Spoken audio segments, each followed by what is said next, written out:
तो next topic जो आपका आता है वो आता है the calendars of India. Bharat में जो कैलेंडर्स हैं जिन्हें आप हिंदी में कहते हो संवत, भारतीय संवत, तो आपके घरों में जो कैलेंडर्स लगे हैं कौन सा कैलेंडर आप फॉलो करते हो? हिंदू कैलेंडर कौन सा होता है, इस्लामिक कैलेंडर कौन सा होता है, क्या उनका इतिहास है, पंचांग क्या होता है, नक्षत्र क्या होते हैं, कुछ चीज़ें हमें यहाँ पे देखनी है। देखो, पहला तो हम ये देखते हैं कि भाई कैलेंडर की जरूरत हमें पड़ी क्यों। अच्छा, अगर मैं आपसे पूछूं कि आपको कैलेंडर की जरूरत क्यों पड़ी, आपके घरों में सभी में, घर में नहीं होगा तो फोन में होगा, क्यों, क्या करते हो आप कैलेंडर से?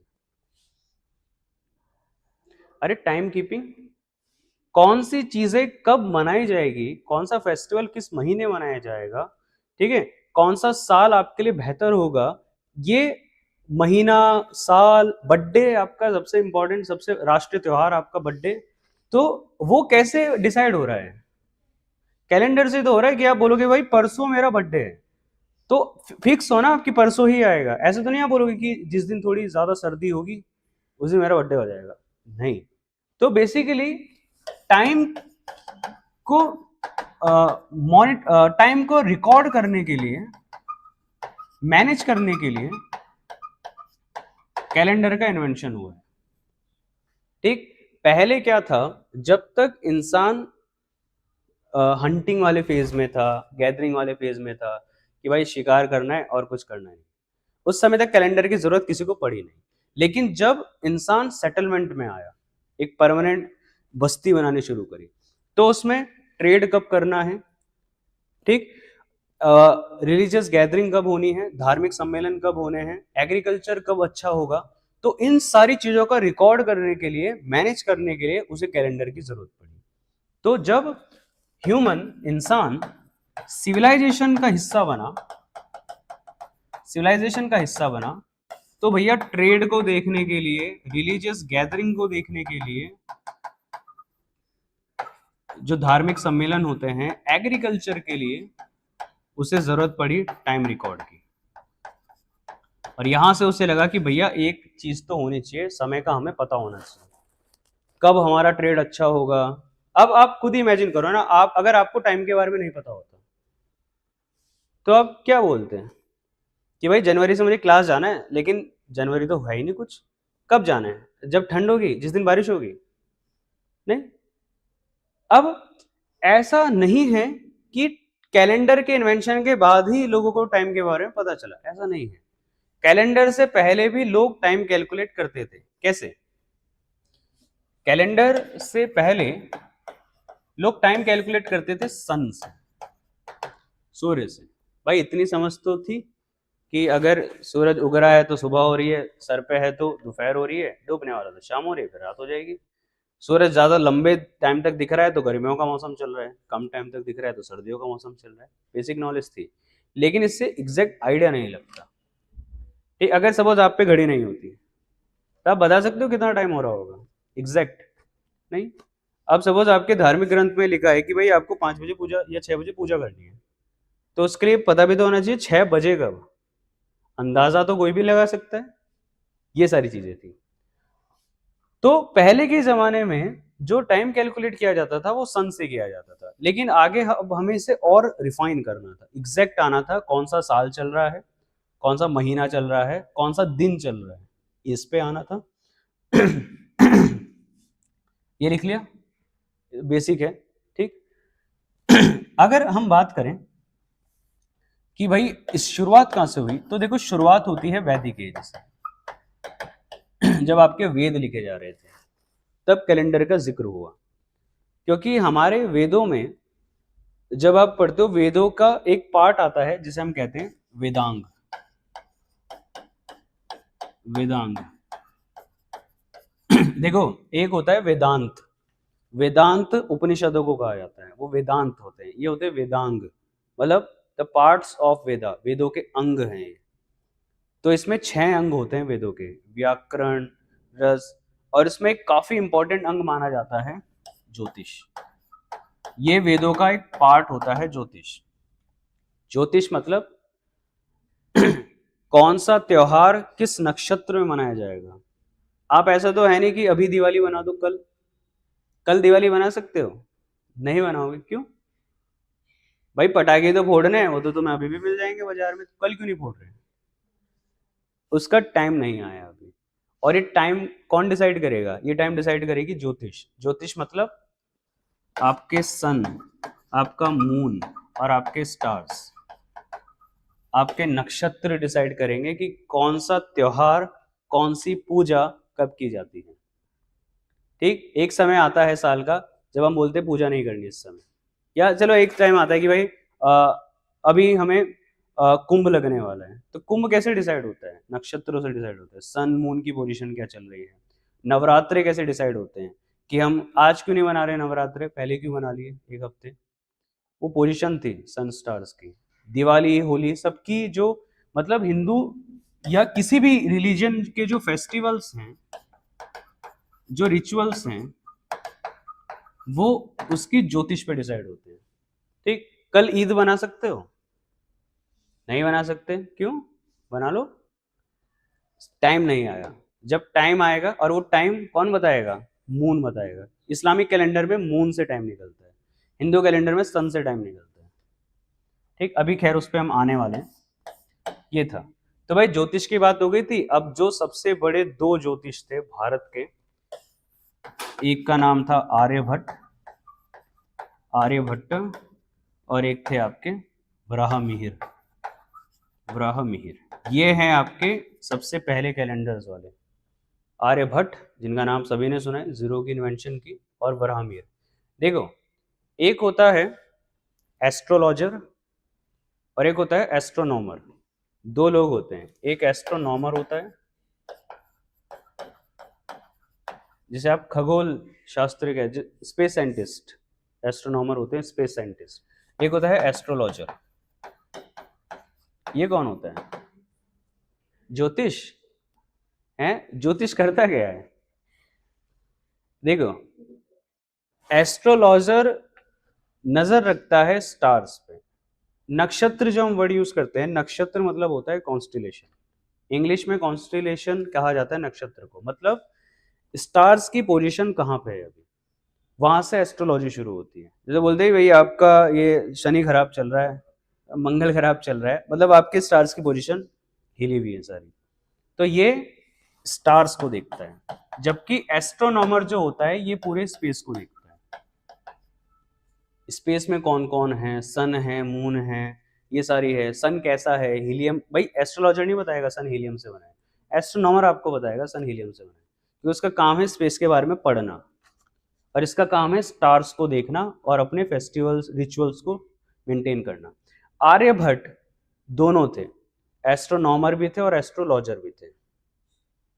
तो इन्होंने स्पेस के बारे में स्टडी भी की और इन्होंने तारों का भी ध्यान रखा।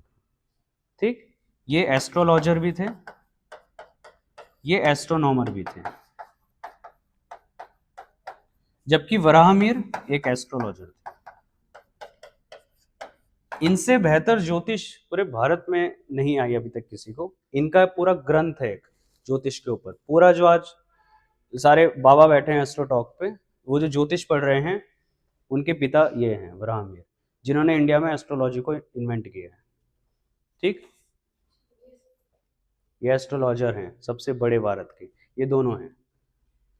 क्योंकि आर्यभट्ट वो पहले व्यक्ति हैं जिन्होंने बताया कि जो अर्थ है वो सन का चक्कर लगाती है, और इन्होंने इसका टाइम बताया 365 डेज 6 आवर्स, 365 दिन 6 घंटे।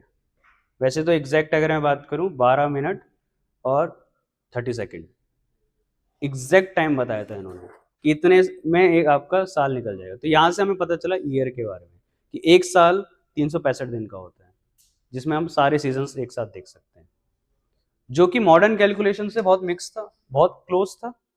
भाई जब आगे चल के अंग्रेजों ने इन्वेंशन की, मॉडर्न कैलकुलेशन हुई, यही निकला एग्जैक्ट 365 दिन 6 घंटे। आर्यभट्ट ने उस समय बता दिया था इतना टाइम लगेगा एक चक्कर लगाने में। यहां से सारी चीजें शुरुआत हुई है सब चीजों की। अब इसे कैलेंडर का रूप कैसे मिला, अब हम उससे बात करते हैं। तो भाई देखो, साल जो कैलकुलेट होता है वो कैसे कैलकुलेट होता है, ये बहुत एक इंपॉर्टेंट फीचर अब होने वाला है। यही एक मेजर डिफरेंस होगा हिंदू कैलेंडर, इस्लामिक कैलेंडर और क्रिश्चियन कैलेंडर में, कि वो साल को कैलकुलेट कैसे करते हैं। तो मैं आपको बताता हूं कैसे करते हैं। ईयर को जो कैलकुलेट किया जाता है वो 3 तरीके से किया जाता है। एक होता है सोलर ईयर, ये आपके ज्योग्राफी का टॉपिक भी है। एक होता है लूनर ईयर और एक होता है लूनी सोलर ईयर।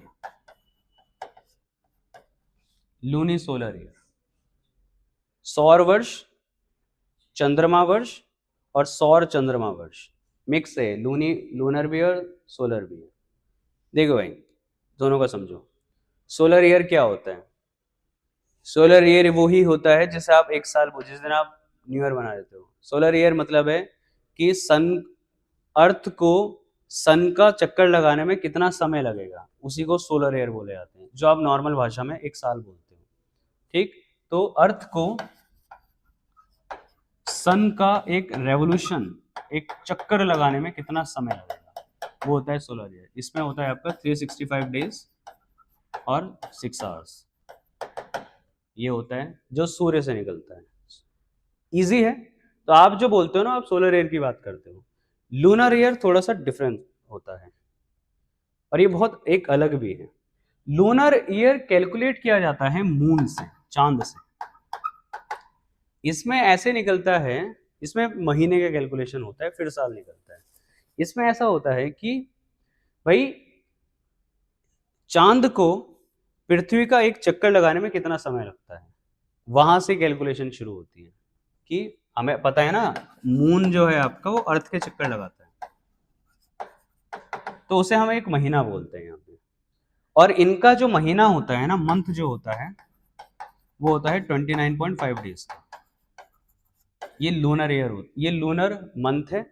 अगर आप इसे 12 से इंटू कर दोगे तो आपके पास लूनर ईयर आ जाएगा, साल आ जाएगा। ठीक, तो ये मंथ है तो 12 से इंटू कर दो तो आपके पास, अब इनका जो साल होता है वो 354 दिनों का होता है। लूनर ईयर 354 डेज का है। ये चांद की कैलकुलेशन है। ठीक, इसका मैं आपको एग्जांपल दूं। देखो, मुस्लिम्स लूनर ईयर को फॉलो करते हैं, इसलिए आपको रमजान सर्दियों में भी दिखेगा, आपको रमजान गर्मियों में भी दिखेगा। रमजान एक महीने का नाम होता है जिसे मंथ ऑफ फास्टिंग कहते हैं। वो किसी साल गर्मी में आता है और किसी साल वो विंटर में आ जाता है। तो वो जो डेविएशन इतना आता है ना, वो इसके वजह से आ रहा है, क्योंकि जो स्टैंडर्ड ईयर है उससे ही 11 दिन पीछे चलता है। उन 11 दिनों को एडजस्ट तो करना है, और वो 11 दिन ना बढ़ते रहते हैं हर साल। तो इस वजह से त्योहार आगे पीछे खिसक जाते हैं सारे इस्लामिक में। ठीक है, चलो अब आता है, ये समझ आया, तो ये पीछे चलता है ईयर चांद के हिसाब से। इसके बाद आता है लूनी सोलर ईयर। देखो, लूनी सोलर ईयर कुछ नहीं है, ये मिक्स है। मिक्स मतलब यहां पर डेज को कैलकुलेट किया जाता है, डेज मतलब मंथ्स को कैलकुलेट किया जाता है 29 मंथ्स को कैलकुलेट किया जाता है मून के हिसाब से, जो निकला था अभी 29.5 दिन का एक महीना।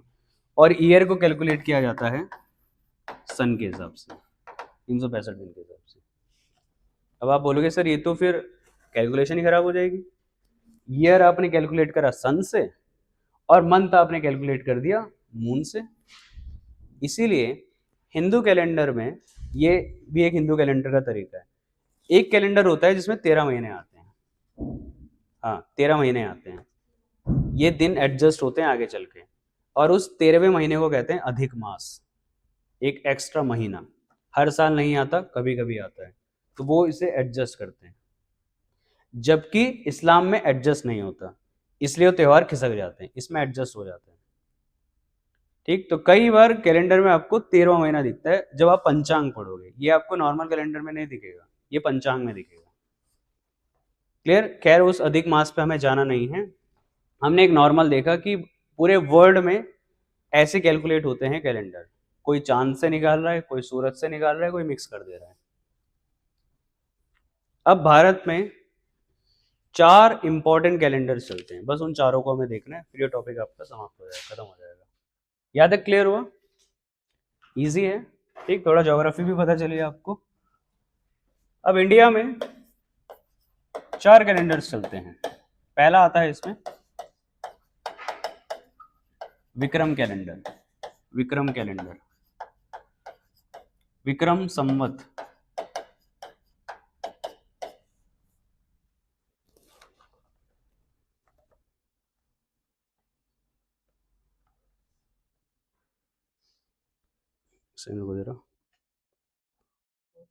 जरा इसका इतिहास बताओ मेरे को, विक्रम संवत का। है किसने शुरू किया है भारत में? अरे यार ये तो ऐसा मत करो। देखो विक्रम कैलेंडर कहाँ से शुरू हुआ? विक्रम कैलेंडर की शुरुआत मानी जाती है 57 बीसी से। ये इंडिया का ओल्डेस्ट कैलेंडर है, इंडिया का, ठीक।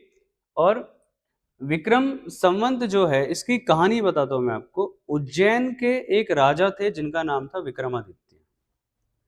तो उज्जैन के राजा विक्रमादित्य ने, छोटे राजा थे, शक, एक फॉरेन इन्वेडर थे शकों की इतनी बड़ी सेना को हरा दिया था।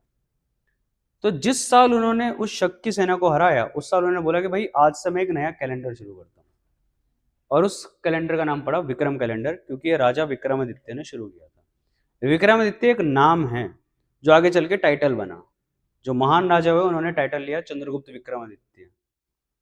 स्टार्टिंग में एक राजा का नाम है। तो ये शुरू किया था उज्जैन के एक राजा जिनका नाम था विक्रमादित्य, जब इन्होंने शक लोगों को डिफीट किया था,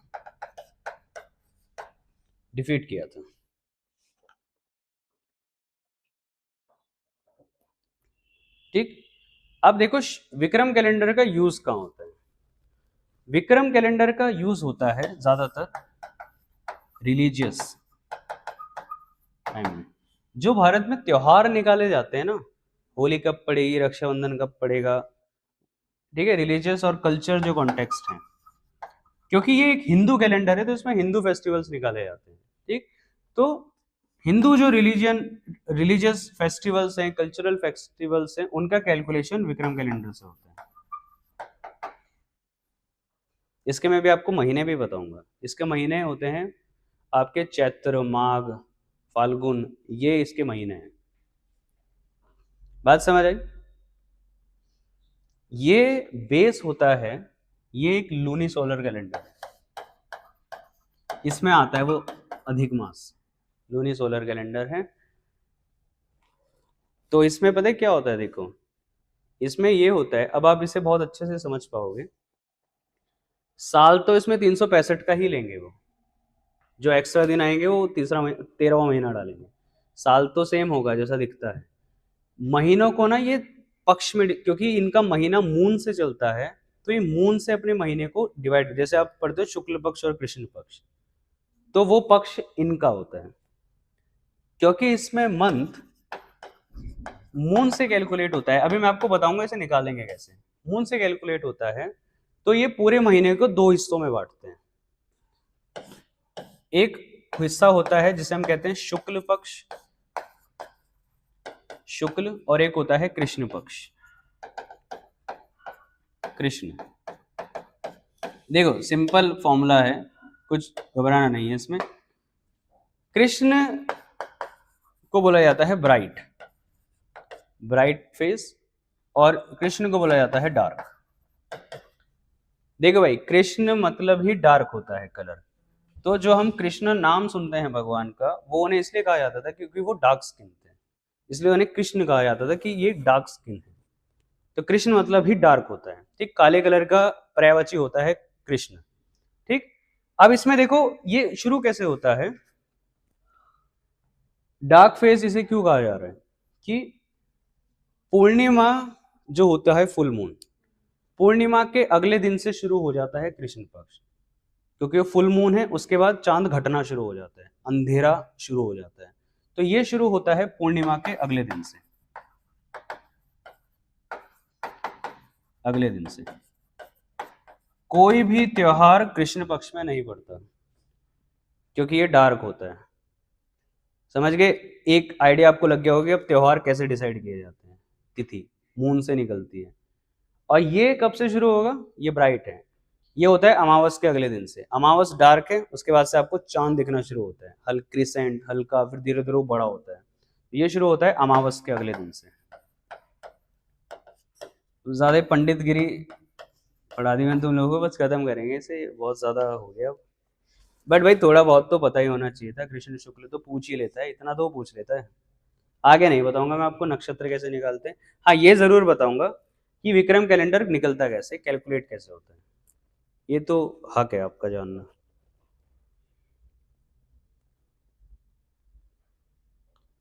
तो जब आप कहते हो ना तिथि, अष्टमी, द्वादशी और त्रयोदशी, वो चांद से निकलती है तिथियां। चांद कितना बड़ा हुआ वो तिथि होती है। पंचमी, दसवीं, षष्टमी, 1 2 3 4 5 6 करके, तो वो चांद 14 तक होती है चतुर्दशी, क्योंकि 14 दिन में इसका एक पूरा सर्कल कंप्लीट होता है। 14 दिन के बाद अमावस के बाद पूर्णिमा आ जाती है, एक फेज कंप्लीट होता है इसका। फिर वहां से दोबारा से एकादशी, द्वादशी, त्रयोदशी, चतुर्दशी, 1 2 3 4, फिर इसका दूसरा फेज। तो ऐसे कैलेंडर आपने देखे होंगे, 14 दिन अलग, 14 दिन अलग, तो वो चांद की लोकेशन से निकल रही होगी। अब तो समझ गया, आ गया होगा हल्का हल्का। अब देखो इसे लास्ट कैलकुलेट कैसे करते हैं, बस वो देख लेते हैं। देखो भाई, मैथ्स अगर आपने हल्की फुल्की पढ़ी हो, बेसिक मैथ्स, तो एक टाइमलाइन पढ़ते हो आप। 0, उसके बाद 1 2 3 उधर, और उसके पीछे -1 2 3 ऐसे चलता है। यही है इसमें टाइमलाइन। इसमें है 0, 0 से आगे अगर आप बढ़ोगे तो आता है एडी, एनाडोमी, एनाडोमिनी पीरियड।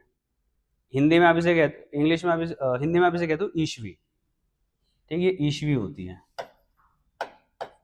और 0 से पीछे जाता है बीसी, बिफोर क्राइस्ट, जीसस से पहले। यह है ईशा पूर्व,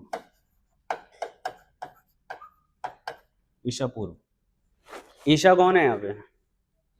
जीसस क्राइस्ट। ईशा से पूर्व, ईशा से पहले, बिफोर क्राइस्ट क्या चल रहा था, ये है। क्योंकि हम जो फॉलो कर रहे हैं ना जनवरी फरवरी महीने, ये क्रिश्चियन कैलेंडर होता है, हम उसे ही फॉलो करते हैं। हिंदू कैलेंडर के हिसाब से महीने अलग हो जाते हैं और साल अलग हो जाता है। कैसे? देखो, अब बीसी जैसे ये 400 बीसी, फिर 200 आएगा, फिर 100 आएगा, फिर 0 आएगा, और 0 के बाद फिर 1 180, 2 आएगा, फिर 100 आएगा, फिर 200, और ऐसे ऐसे हम पहुंच गए 2026 में। हम यहाँ आए अभी, यहाँ पे खड़े हैं हम अभी 2026 एडी में। हम हमसे पहले ये पूरा समय निकल जा चुका है।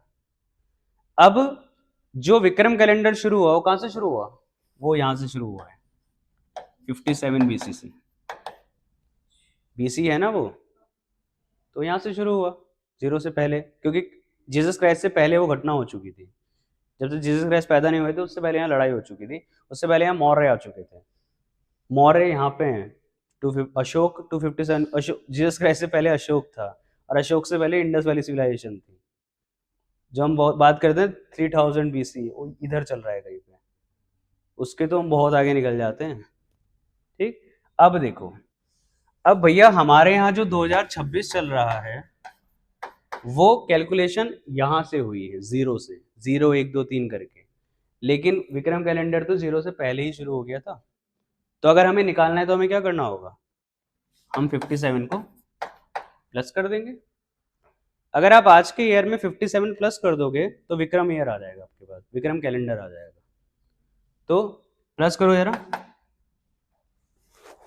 कितना हो जाएगा? 2083। ये विक्रम कैलेंडर चल रहा है, ये विक्रम ईयर है। सी सेट में आता है ये क्वेश्चन, विक्रम ईयर निकालने का।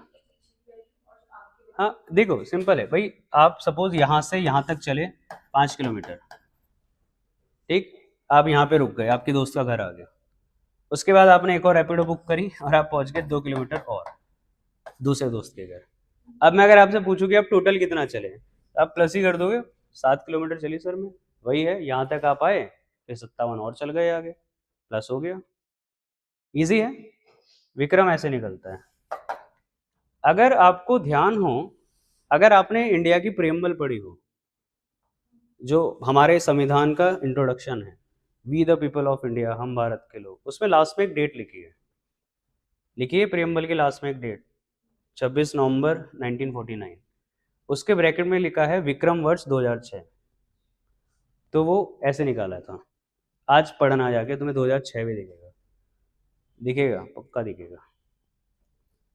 क्लियर है? ऐसे विक्रम ईयर कैलकुलेट होता है। इजी था, कुछ इसमें दिक्कत थी नहीं। ठीक, अगर आपसे अब क्वेश्चन अगर बहुत डिटेल पहुंच जाएगा तो मंथ्स पूछ लेगा। मंथ्स मैं आपको बता देता हूं। जो इसका फर्स्ट मंथ होता है वो होता है चैत्र। चैत्र कहा जाता है मार्च के लिए, मार्च के लिए। ये होता है हिंदू न्यू ईयर। आप जो न्यू ईयर सेलिब्रेट करते हो जनवरी को, क्रिश्चियन न्यू ईयर है, क्योंकि उनका कैलेंडर जनवरी से शुरू हो जाता है, हमारा कैलेंडर मार्च से शुरू होता है। तो हिंदू न्यू ईयर मार्च में आता है, पढ़ा हो अगर आपने, 22 मार्च को हिंदू न्यू ईयर आता है, हिंदू नववर्ष, क्योंकि ये हिंदू कैलेंडर है। और इसका आखिरी महीना होता है, लास्ट महीना होता है इसका फाल्गुन का, फाल्गुन। देखो इसमें महीने कैसे चलते हैं ना, इसका महीनों का स्टेप बहुत अलग है। इसमें ऐसे चलते हैं जैसे 15 मार्च से 15 अप्रैल, फिर 15 अप्रैल से 15 मई, फिर 15 मई से 15 जून, ऐसे चलते हैं इसमें। क्योंकि मार्च अप्रैल से पहले ही ये थे, चैत्र, माघ, श्रावण, वैशाख। ठीक है, अपने दादी से पूछना, मम्मी को भी नहीं पता होगा, दादियों को पता होगा, वो इससे कैलकुलेशन करती थी। ठीक, तो फाल्गुन जो आता है ये आता है 15 फरवरी से 15 मार्च का, जिसमें हम होली मनाते हैं। तो हम बोलते हैं होली फाल्गुन में मनाई जाती है, वो फाल्गुन आखिरी महीना होता है इसका। फिर दोबारा से चैत्र शुरू होते हैं। इजी है अब तक तो इजी था, ये समझ जाओगे, बहुत सिंपल टॉपिक है। हाँ हाँ, इसको देखो क्यों नहीं फॉलो करते। जब अंग्रेज आए ना यहाँ पे, मैंने आपको पहले ही बताया था कि अंग्रेज जब आए तो उन्हें यहाँ का कैलकुलेशन समझ ही नहीं आया कि भैया चैत्र बैसाख क्या होता है। तो वो यूरोप में क्योंकि अंग्रेज कब आए, अंग्रेज तो 1600 में आए, उस समय तो जीसस क्राइस्ट वहां पे क्रिश्चियन कैलेंडर आ चुका था। तो उन्होंने बोला कि भाई ये तो कुछ, ये तुम्हारा कैलेंडर खराब है, तुम ये वाला कैलेंडर फॉलो करो। तो वो लेके आए फिर ये जनवरी फरवरी। नहीं तो हमारे यहाँ कैलकुलेशन चैत्र बैसाख श्रावण इनसे होती थी। उन्हें समझ नहीं आया ना, उन्हें दिक्कत हो गई समझने में कि यार कौन से महीने की बात कर रहे हैं, हमने तो जनवरी फरवरी पढ़ा है, तो चैत्र बात कर रहे हैं। तो वो वेस्टर्न लेके आ गए, हमने वेस्टर्न एक्सेप्ट कर लिया। और क्योंकि वेस्टर्न पूरा ग्लोबल था, अगर आप ब्राजील में जाओगे ना तो वहां पे जनवरी फरवरी चल रहा होगा, आप यूरोप जाओगे जनवरी फरवरी चल रहा होगा, हांगकांग जाओगे जनवरी फरवरी। चैत्र बोलोगे समझ आएगा, क्योंकि क्रिश्चियनिटी बहुत बड़ा हो चुका था, फैल चुका था, तो यूनिवर्सली लोगों ने क्रिश्चियन कैलेंडर को एक्सेप्ट किया, तो फिर हमने भी कर लिया। ये तो आप हिंदू कैलेंडर तो आपको ही नहीं पता होगा किसी को भी यहाँ पे, ये प्रॉपर हिंदू कैलेंडर होता है, लेकिन ये हमें ही नहीं पता, हम भी क्रिश्चियन कैलेंडर फॉलो करते हैं क्योंकि वो यूनिवर्सली एक्सेप्टेबल है।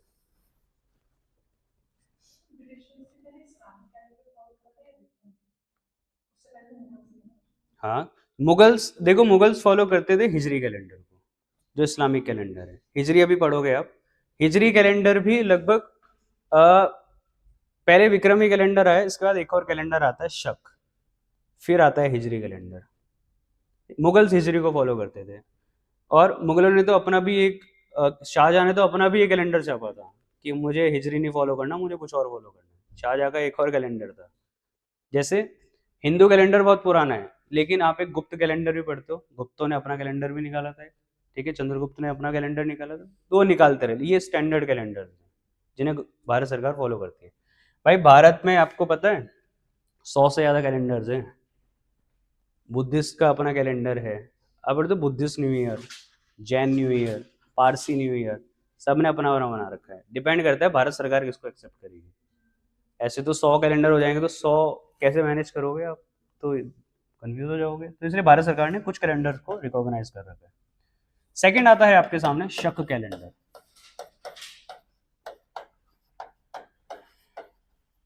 शक कैलेंडर, अब देखो शक जो कैलेंडर है आपका सिंपल है, ये भी विक्रम जैसा ही है।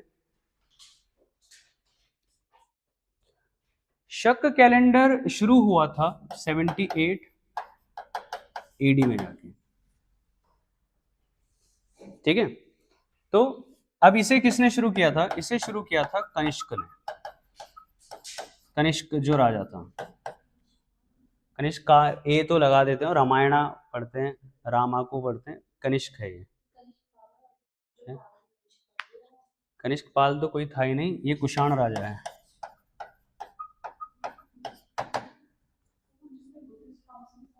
हाँ, कनिष्क, जिसके समय लास्ट बुद्धिस्ट काउंसिल हुई थी।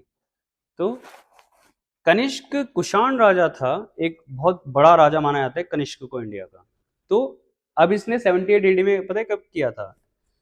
ये क्या करता है, शकों को मारता है पूरी तरीके से, और जिस तारीख को ये अपनी गद्दी पर बैठता है कि आज से मैं राजा हूं, उसी दिन ये शुरू करता है कि आज मैं शुरू करूंगा शक कैलेंडर, क्योंकि मैं शकों को मार के राजा बना हूं। तो ये इसके राज्यारोहण की तिथि है, जिस दिन ये अपनी गद्दी पर बैठा था, जिस दिन ये किंग बना था। तो जिस दिन कनिष्क किंग बना था, शक को कॉन्कोर कर, मतलब मार के पूरे तरीके से खत्म करके, तो उनके उसमें बोला कि आज मैंने शकों को हरा दिया तो मैं शक कैलेंडर शुरू करूंगा। ये इसका इतिहास है। ये कैलेंडर है एक सोलर कैलेंडर, सोलर कैलेंडर है ये, ठीक। मतलब इसमें तिथि कैसे निकलती है सूरज से, तो इसका साल जाता है एग्जैक्ट 365 दिन 6 आवर्स, 6 घंटे का। अब देखो ये जो 6 घंटे हैं ना, अब आप बोलोगे सर हम तो 365 दिन ही सुनते हैं, 6 घंटे तो हम आपके मुंह से सुन रहे हैं। देखो भाई 6 घंटे लगते हैं एक्स्ट्रा चक्कर लगाने में, तो ये 6 घंटे लीप ईयर में कैलकुलेट हो जाते हैं। 6 साल, हर 4 साल बाद लीप ईयर आता है, तो अगर आप 6 को 4 से मल्टीप्लाई करोगे तो 24 घंटे, 24 घंटे का एक दिन, तो फिर फरवरी में एडजस्ट होता है, इसलिए हर 4 साल बाद एक लीप ईयर आता है। लीप ईयर की इनका है शकों का, ठीक। विक्रम वाले लीप ईयर नहीं बनाते हैं, वो एक पूरा अधिक मास, एक महीना बनाते हैं अलग से पूरा, ठीक, क्योंकि उनका लंबा चलता है। अब इससे भाई बिल्कुल एग्जैक्ट डेट्स निकलती हैं, एकदम एग्जैक्ट डेट। इसीलिए इंडियन गवर्नमेंट ने, भारत सरकार ने 22 मार्च 1957 को इसे अपना नेशनल कैलेंडर बनाया। तो अगर आपसे पूछेगा इंडिया का नेशनल कैलेंडर कौन सा है, राष्ट्रीय संवत कौन सा है, तो वो शक कैलेंडर है, क्योंकि इससे एग्जैक्ट डेट आ जाती है। गवर्नमेंट जो होती है, भारत सरकार, कोई भी अगर नोटिफिकेशन रिलीज करेगी तो उसमें वो क्रिश्चियन कैलेंडर लिखेगी जनवरी फरवरी, साथ साथ शक कैलेंडर की डेट लिखेगी, दोनों साथ में आती हैं, क्योंकि ये हिंदू कैलेंडर है। ये भी, इसमें महीने सेम होते हैं, चैत्र वैशाख सेम महीने हैं, सेम मंथ है विक्रम की तरह, बस ये थोड़ा एक्यूरेट होता है, सेम मंथ है आपके विक्रम की तरह। अब इसे कैलकुलेट कैसे करते हैं, बात तो ये आती है। बताओ भाई कैसे करोगे इसे कैलकुलेट आप? एडी है ना, तो अगर हम पीछे जाएं थोड़ा सा, ये कहाँ से शुरू हो रहा है?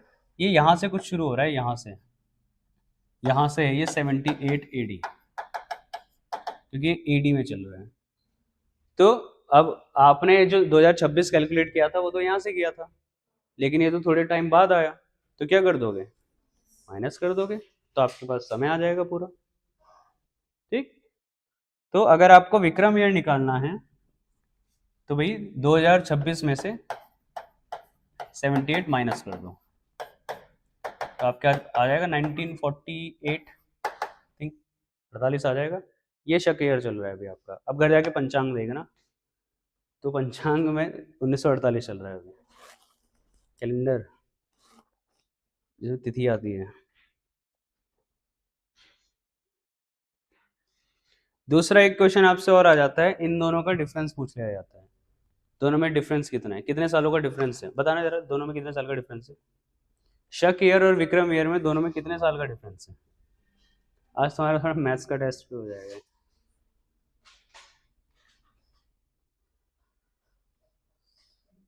हैं 21, हमें लग रहा था। हाँ, वो आप देखो, मैंने तो डिफरेंस पूछा है। डिफरेंस मतलब तो ऐसे माइनस होता है, लेकिन यहाँ पे कुछ और होगा।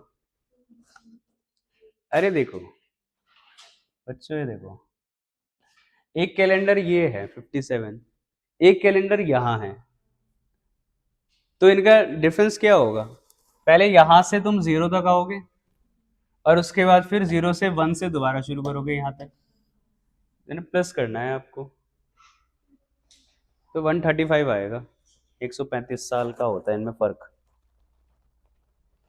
क्योंकि पहले 0 आओगे ना, फिर आगे बढ़ोगे। 135 साल का। अब देखो, ये बहुत इजी क्वेश्चन था, लेकिन ऐसे घूम जाते ना तुम वहां पे, कि जैसे आत्मा परमात्मा से मिल जाती है तुम्हारी, वहां पे सारी तिथि याद आ जाती है एक साथ। अब हम थर्ड कैलेंडर पे ये हो गए 2 हिंदू कैलेंडर, ठीक। अब आते हैं हम तीसरे कैलेंडर पे, जो है हिजरी कैलेंडर। हिजरी कैलेंडर बस ये सेकंड लास्ट है, क्योंकि जॉर्जियन कैलेंडर तो आपको पता ही है, जनवरी फरवरी, तो उसे हम पढ़ेंगे नहीं ज्यादा। ये इंपॉर्टेंट है हिजरी कैलेंडर, इसे फॉलो करते हैं इस्लाम। ये इस्लामिक कैलेंडर होता है जिसे इस्लामिक लोग फॉलो करते हैं। पूरे वर्ल्ड वाइड जो इस्लामिक फेस्टिवल्स हैं वो हिजरी से निकलते हैं। वही है, चैत्र वैशाख सेम मंथ होते हैं, बस वो एक्यूरेट है ना, इसलिए भारत सरकार ने उसे अपनाया। अब ये जो होता है, ये एक लूनर कैलेंडर है, प्योरली लूनर है। मतलब हिजरी कैलेंडर में एक साल 354 डेज का होता है। जो मैंने भी आपको कैलकुलेशन बताई थी ना, चांद से निकालते हैं अपना साल, 29.5 डेज से 12 से इंटू करोगे तो इतना बहुत जाएगा। तो इनका साल ऐसे कैलकुलेट होता है। अब भाई ये हिजरी नाम कहाँ से आया, बात तो ये करते हैं। और ये हिजरी कैलेंडर आया कहाँ से ओरिजिनली, मैं आपको इसकी कहानी बताता हूँ। देखो, जो कैलेंडर था, एक कैलेंडर शुरू हुआ था सऊदी अरब से। सऊदी अरब में एक कैलेंडर चलता था जिसका नाम था, एक बढ़िया सा नाम है इसका बहुत, इसका नाम है अमूल फिल। आइसक्रीम का नाम नहीं है, कैलेंडर का नाम है सऊदी के। सऊदी में एक कैलेंडर चलता था अमूल फिल, ठीक। उसके बाद एक व्यक्ति आते हैं जिनका नाम था प्रॉफिट मोहम्मद। तो प्रॉफिट मोहम्मद जब आए यहाँ पे, और प्रॉफिट मोहम्मद कहाँ पे आए? अरे मक्का मदीना कहाँ है? सऊदी में ही तो है, तो वहीं पे थे वो। जब प्रॉफिट मोहम्मद आए, तो प्रॉफिट मोहम्मद को फाउंडर माना जाता है इस्लाम का, कि इन्होंने इस्लाम का फाउंडिंग की है। तो भाई इन्होंने जो मक्का से मदीना तक की यात्रा की थी, ये 2 अलग अलग प्लेसेस हैं। मक्का से मदीना तक की जो यात्रा की थी, उस यात्रा को कहा जाता है हिजरत। तो हिजरत कहा गया उस, ये यात्रा हुई थी 622 एडी में, 622 एडी में। तो अब ये बहुत एक ऐतिहासिक यात्रा मानी गई, जहां से इस्लाम शुरू हुआ। देखो, मक्का के रहने वाले थे प्रॉफिट मोहम्मद, मदीना जाते हैं, यहाँ पे इन्हें ज्ञान मिलता है, और यहीं से शुरुआत होती है इस्लाम की, और यहीं पर इनकी डेथ होती है। तो जो जहां पर इन्हें ज्ञान प्राप्त हुआ था, वहीं पर आज वो बड़ा सा मस्जिद है, जो ब्लैक वाला मक्का जो है मेन मस्जिद है, वो है, ठीक है। तो अब जब प्रॉफिट मोहम्मद की डेथ हो गई वहां पे, जब इस्लाम बन गया, तो इसी हिजरत से नाम पड़ गया हिजरी। तो जो हिजरत से नाम आया हिजरी। तो मुस्लिम कैलेंडर यहां से शुरू होते हैं 622 एडी से। तो जब इंडिया में गुप्त चल रहे थे, जब गुप्त खत्म हो चुके थे, तो सऊदी में इस्लाम की फाउंडेशन डली थी। समझ गए? ये है इसका इतिहास। अब इसमें क्या होता है, इसका भी बात कर लेते हैं भाई। जो मैंने आपको बताया, क्योंकि ये प्योरली लूनर, चांद से ही पूरा महीना और मंथ कैलकुलेट होते हैं, चांद से तिथियां निकलती है, चांद बड़ा छोटा, और वहीं से फिर जो इनके जो मुस्लिम फेस्टिवल्स होते हैं वो भी चांद से ही कैलकुलेट होते हैं।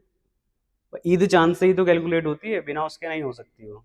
तो अब क्योंकि भाई इसमें डेविएशन आता है, क्योंकि इसके साल कम दिन कम होते हैं, तो इसलिए फेस्टिवल खिसक जाते हैं आगे पीछे। कई बार आपको क्योंकि 11-11 दिन का फर्क आएगा, ये 354 डेज हैं, स्टैंडर्ड ईयर 365 का होता है, तो 11 दिन का फर्क आ गया। ये 11-11 दिन दिख जाते हैं अलग से। ठीक, अगर मैं मंथ्स की बात करूं तो मैं, क्योंकि आपसे मंथ्स ही पूछ सकता है इस्लामिक कैलेंडर के भी, फर्स्ट मंथ होता है मुहर्रम का, तो फर्स्ट मंथ होता है मुहर्रम, मुहर्रम होता है। और लास्ट जो महीना होता है, 12 महीने होते हैं पूरे, वो होता है जिल-हिज्जा, लास्ट होता है जिल-हिज्जा, ये आखिरी मंथ होता है। रमजान कौन सा महीना होता है, बताओ। अरे भाई 8वां महीना होता है रमजान। अब आप देखो, 8वां महीना है रमजान, और इस बार रमजान कब आया, मार्च में आया, समझे। अगली बार वो शिफ्ट हो जाएगा थोड़ा सा, या तो आगे जाएगा पीछे आ जाएगा, और पीछे आ जाएगा, अगली बार और शिफ्ट होगा, क्योंकि 11-11 दिन का फर्क आएगा भाई। अगर आप 2 साल कैलकुलेट कर लोगे, 11-11 24 दिन हो गए, पूरे महीने का फर्क आ जाएगा, तो इसलिए वो डेविएट होता है आगे पीछे। ठीक है, अब कहने को 8वां महीना है, लेकिन वो मार्च में आया है, तो इनका कैलेंडर जो मुस्लिम कैलेंडर है वो ऐसे चलता है हिजरी से। अब लास्ट कैलेंडर है भाई आपका, बहुत सी तुमने तो ज्ञान पढ़ लिया कैलेंडर्स का, अब तो तुम लिख दोगे कैलेंडर, आज घर जाके पूरी पंचांग देखोगे पहले, दादी को बोलोगे दादी पंचांग दो, आज मैं आपको बताती हूँ कृष्ण पक्ष क्या होता है। लास्ट आता है आपका ग्रिगोरियन कैलेंडर, ये है जो आप फॉलो कर रहे हो, ग्रिगोरियन कैलेंडर, ये होता है क्रिश्चियन कैलेंडर, क्रिश्चियन कैलेंडर। ठीक, और ये ग्रिगोरियन कैलेंडर भी आपका सोलर ईयर, सोलर से ही कैलकुलेट होता है, तो इसका वही है 365 दिन का कॉन्सेप्ट।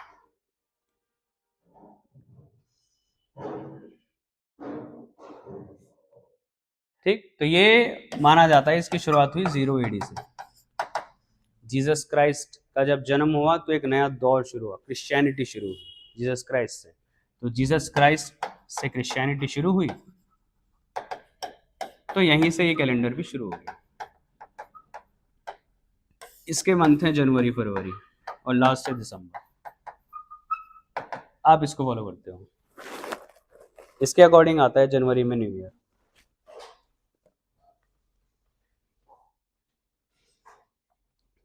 ठीक, तो अगर मार्च, ठीक है बस खत्म हो गया है।